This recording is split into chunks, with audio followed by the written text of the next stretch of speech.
Ça fait un moment, j'espère que vous allez bien, 20h37 ici à Berlin. Cette vidéo, je vais la faire concernant un sujet qui est un peu le sujet du serpent, le sujet aussi des anges qui sont dits comme des anges déçus, que beaucoup appellent des génies ou des démons.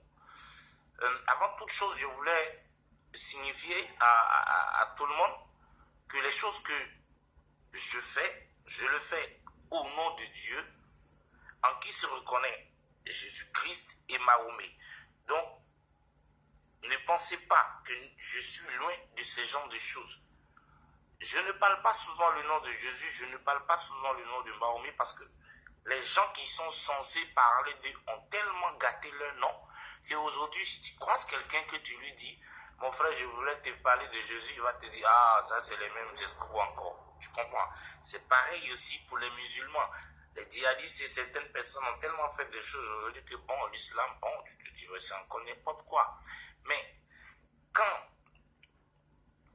si toi qui es le patron, que les gens parlent mal de toi en ville, parce que ceux qui travaillent pour toi gâtent ton nom, si ça ne va pas, tu peux envoyer ton fils ou bien toi-même ou bien quelqu'un de bien qui va aller dire au peuple réellement que non, c'est pas la faute au patron, mais c'est la faute à ses employés. Tu comprends? Donc, on évite de parler des employés. Aujourd'hui, je dis, ouais, venez, on va vous parler de Mahomet au nom de l'islam. Les gens vont dire non, mais ça nous saoule la gueule. Mais on peut leur parler de l'islam à travers d'autres choses qu'ils n'ont pas entendues parce que l'islam est vraiment grand et parce que Dieu est grand.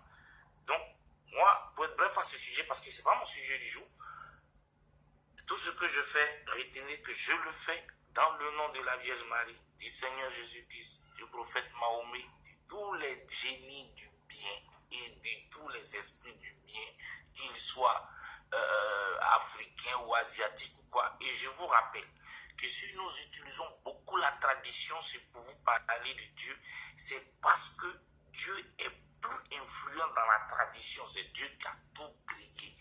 Et ce que vous appelez chrétien, c'est une tradition juive. C'est une manière de vivre juif. Vous savez, même la fête du Pâques est une fête païenne juive. C'est-à-dire que les juifs, là, leur manière de vivre naturellement, là, c'est ça qu'on appelle chrétien. Et cette manière de vivre naturellement était menacée par Rome, qui était influencée peut-être par le diable ou quelque chose d'autre. Et c'est ça que défendait Jésus au temps d'Hérode. C'est ce qu'on appelle être chrétien. Être chrétien, c'est défendre la tradition juive, c'est-à-dire la manière de vivre juif, boire de l'eau comme un juif, prier comme un juif, danser comme un juif. C'est ça être chrétien, c'est une tradition. Et ça existait dans la tradition d'abord. Donc pour trouver la vraie source, ça se trouve dans la tradition. C'est là-bas que la base du pouvoir. Une usine, il y a où on fabrique, il y a où c'est sale, et puis on met les pièces, et puis ça devient voiture. Et puis voiture, là, il y a un coin où on fait ça joli, on vend. Où on vend là, c'est joli, mais où on fabrique, ça sera toujours, ça travaille. Vous comprenez? Voilà. Donc, dans la tradition, tu trouveras mieux ces choses. La tradition, là, c'est ça que je vous dis, c'est seulement la manière de vivre des gens que vous appelez chrétiens. Tout ce que les chrétiens font, c'est de la tradition juive. Si tu es un juif de tradition que tu diras là dans le temps ancien, c'est le comportement des juifs. Tu comprends? C'est ça qu'on appelle chrétien. Et au temps d'Hérode, Hérode qui n'était pas juif et qui avait installé par Rome, il cherchait à effacer cette tradition-là. C'est pour ça que le peuple juif s'est révolté, qu'il y a eu où ils ont cassé le truc de Jérusalem, tu comprends? Et c'est cette tradition que Jésus défendait. C'est pour ça que Jésus était plus proche des pharisiens. Les pharisiens sont ceux qui défendaient la tradition juive. La tradition juive que les avait enseignés Moïse, c'était pareil pour Moïse. Moïse aussi défendait la tradition juive. Il y a des gens qui arrivaient et qui ne voulaient plus de cette tradition.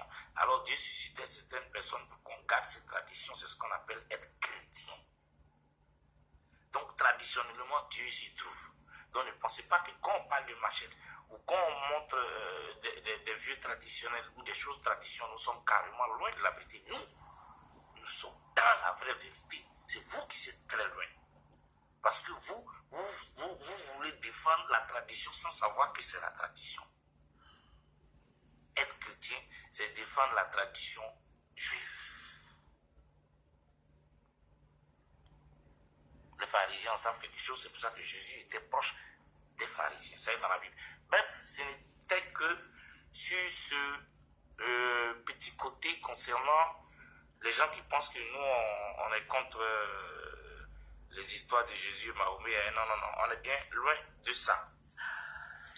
Mon sujet d'aujourd'hui, permettez-moi que je prenne une cigarette. Mon sujet d'aujourd'hui, c'est bien sûr le cas du serpent.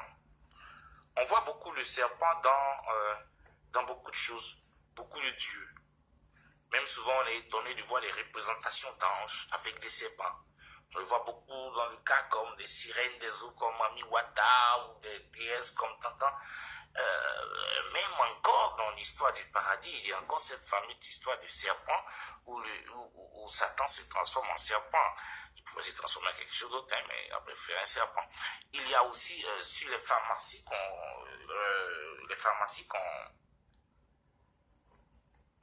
qu'on voit sur la terre ici, on voit aussi beaucoup le signe et le symbole du serpent. Le serpent est-il quelque chose de négatif ou mauvais? Bon, le serpent n'est pas mauvais, mais ce qui m'intéresse, le serpent est mauvais pour ça, c'est son problème. Ce qui m'intéresse dans le cas, c'est que le serpent nous conduit à certains anges qui sont déçus, qu'on appelle des génies et du mal.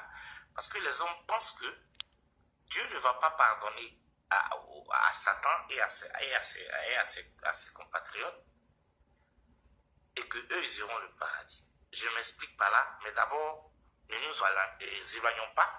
Allons-y, comme on le dit, mollo, mollo. Chez les Dogons, qui est un peuple du Mali, que certainement mes amis du Mali, que je salue au passage. Chez eux, il existe cette tradition qu'on appelle le lébé. Que les gens disent que c'est un fétiche. Bon, prenons les mots comme les gens le disent. Je vous explique. Chez les Dogons, ils se disent que leurs ancêtres, avant, quand Dieu avait créé le monde, ils appellent Dieu Ama. Les gens ne mourraient pas. Quand tu deviens vieux, tu te transformes en un serpent. Et tu rentres dans un autre monde qu'on appelle le monde des génies, ça s'appelle le Yéran. Et l'un des fils du premier ancêtre a commis une faute, un rituel, quelque chose, un interdit, qu'on ne devait pas, pour qu'on se transforme en serpent pendant qu'on part dans le monde des génies, on ne devait pas s'adresser aux humains. Et sur sa route, il avait croisé des amis à lui qui avaient fait une faute, il les avait parlé sur cette langue qu'on parle dans le monde des génies que les humains ne devaient pas entendre.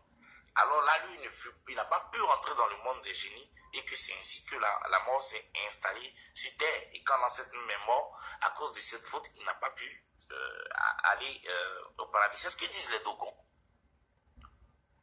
Là, ce qui est important, c'est le serpent.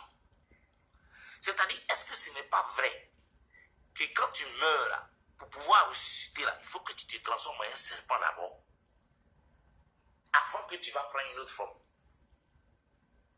Je me rappelle de cette histoire d'un certain Kakou Honoré en Côte d'Ivoire, un certain pasteur qui était mort et qu'on avait trouvé un serpent dans sa tombe quelques jours après, et au lieu de laisser vivre ce serpent, les gens l'ont tué. Peut-être que s'ils avaient laissé vivre le serpent, peut-être Kakou Honoré serait ressuscité.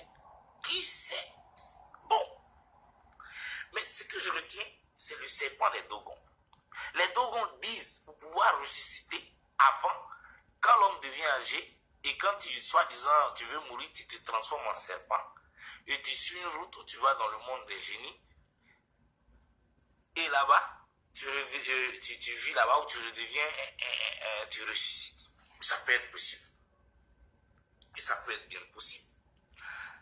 Ce qui m'intéresse dans ce cas, c'est le cas aussi de Lucifer. Étant au paradis, Lucifer, pour aller tromper Adam et Ève, Adam et choses, s'est transformé en serpent. Mais il pouvait aller lui-même de son naturel. Hein.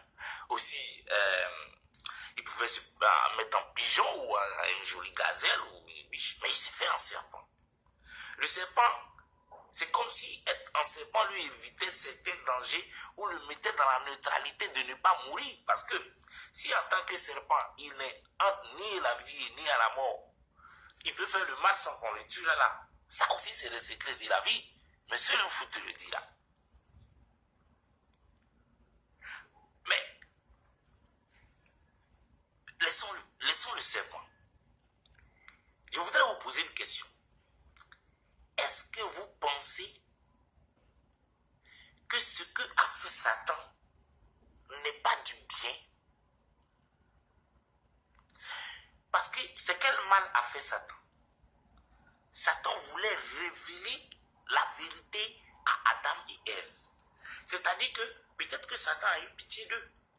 Il a vu que voilà des choses que Dieu a créées et ils sont là, ils ne se connaissent rien. Ils ne savent même pas qu'on peut faire l'amour. Ils ne savent même pas que ça là c'est bon. Ils ne savent même pas faire un feu. Ils sont là comme ça. Non, moi je les aime trop. Je ne veux pas les voir comme ça. Je veux qu'ils connaissent la vie. Je veux leur montrer les secrets. Est-ce que ce n'est pas en aimant trop l'homme que Satan a commis le péché? L'interdiction avec Dieu. Satan n'a tellement-il pas aimé les hommes qu'en voulant leur montrer le mystère de la vie, il a trahi son père. Est-ce que ce n'est pas de l'amour de la part de Satan qui a fait qu'il a fait le mal? C'est-à-dire en voulant être bien, il a fait le mal. En voulant faire le bien à l'homme, il a fait du mal à Dieu. Parce que ce que voulait montrer Satan à l'homme, c'était des choses bien pour l'homme. Comment faire ça, comme des secrets que l'homme ne connaissait pas. Mais c'était interdit. En faisant l'interdit, il fait le mal. Voilà pourquoi il est mauvais. Est-ce qu'à cause de ça, Dieu va le tuer ou bien va le punir? Est-ce que c'est à cause de ça que quand vous tuez les gens, quand vous faites du mal sur la terre, vous dites que ça, c'est les choses de Satan? Ça aussi, c'est une question. Mais si Satan aussi voulait montrer les mauvaises choses à l'homme, parce qu'il sait que s'il montre ça à l'homme, que Dieu voit ça, Dieu va se fâcher contre l'homme, là, Satan est mauvais. Mais comme Satan même, on ne l'a pas entendu pour qu'il donne sa version. Donc on ne sait pas. Donc ne pensez pas que c'est Satan qui est le mal. Parce que si c'est dans l'autre cas, le mal que Satan faisait était un bien. Donc je ne suis pas qu'on va le mettre dans un feu pour ça et ne t'arrête pas sur la tête pour dire que ouais, je m'en vais égorger l'homme. Tout ça là, c'est à cause de Satan, moi on fait ça.